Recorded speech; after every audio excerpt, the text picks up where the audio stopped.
Chapter 1: The Autonomous Revolution, a Third Social Revolution. For the third time in history, society is undergoing a social phase change. We are well on our way to creating the autonomous revolution. Its two predecessors, the agricultural and the industrial revolutions, have taught us what to expect. Our institutions will assume new forms and operate using different tools and according to new rules. Our sense of time, space, and self will be irrevocably altered. Our memories of what came before the new epoch will be skewed, and the few remnants from the past that do survive it will have limited applicability in the future. But at least for a time, our gut instinct will be to continue to apply the old rules, values, and beliefs in a losing battle with the invisible. The societal phase changes of the past enabled us to gain control over the natural world, create civilizations, and live comfortable and meaningful lives. But those achievements came at the cost of great human suffering. Though we forged societies with common goals, beliefs, and values, the tools that we used to do it included wars, revolutions, crusades, jihads, and genocides. Empires rose and fell. New empires are emerging today, in many ways bigger and more powerful than the great empires of the past.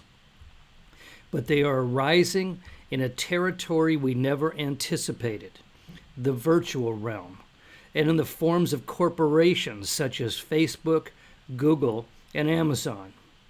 Society is already feeling some of the early effects of the autonomous revolution. The ice-hard stability of the good job is being replaced by the indeterminate gig. Countless other jobs have been shipped overseas or automated out of existence, devastating the middle class. Mind-altering processes are being used to re-engineer our children's brains. Our brave new social networking world looks less open and connected every day, and more like the dystopian surveillance states of George Orwell and Aldous Huxley.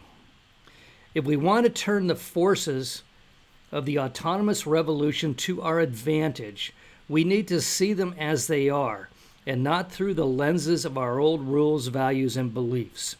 Only then can we develop the reasoned approaches that will allow us to mitigate their less desirable side effects and benefit from the great advances they make possible. If we aggressively and intelligently manage those changes, we will live in a world of abundance. We will build stronger communities and families and have better and more efficient government. Human productivity will increase. Civilization will become more energy efficient and our environment cleaner. Healthcare will be tailored to meet our individual needs, and life expectancy will increase. The quality of products and services will improve, and they will be individualized to satisfy our personal tastes. But achieving those benefits will require us to manage the challenges of the impending massive change in a rational fashion. At the very least, we will need great leadership to get us through. This book is not about what will happen. Much of that is as yet unknowable. Rather, it is about how to manage the inevitable. And the place to begin is by understanding societal phase change. We have been living with societal phase changes for 10,000 years. Despite that, it is the contention of this book that we have never really understood them.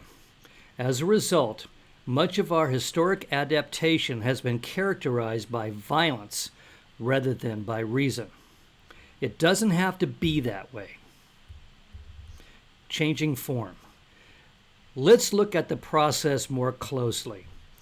The term phase change, like quantum shift, paradigm, and virtual, comes from the world of science and technology, in this case, the world of physics.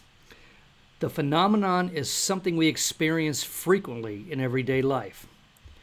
Anyone who has put water in a freezer